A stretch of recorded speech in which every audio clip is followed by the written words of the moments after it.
Kif għaddi ġimgħa minn meta ħareġ ir-rapport imħejji mill-Awditur Ġenerali fejn żvela nuqqasijiet kbar fil-mod li bih kien jinxtara żejt mill-Lena Malta, l-Awditur qed jirmarka b'mod ċar li l-proċess kien sar b'nuqqas ta' trasparenza.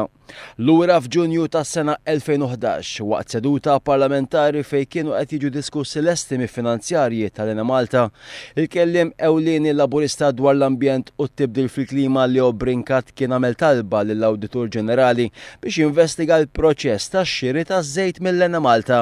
B'risposta għal din it-talba l-Ministru ta' dak iż-żmien responsabbli mill-Lena Malta, Tonio Fenech, kien assigura lill-Parlament li x-xiri taż-żejt kien isir b'mod trasparenti. Issa, meta tgħidli mhux trasparenti, nagħmlu morru l-pjazza tal-Belt, nagħmlu x-xiri tal-fjuwil biex inkunu trasparenti.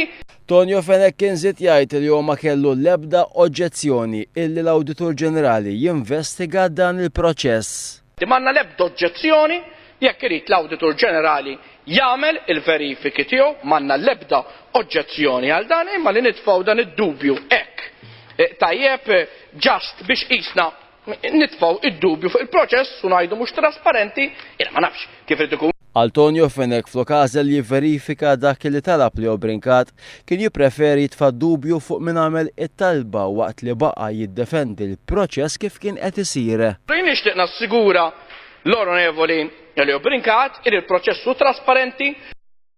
Mir-rapport tal-Awditur Ġenerali joħroġ biċ-ċar li Tonio Fenech kien assolutament żbaljat fil-konklużjonijiet tiegħu.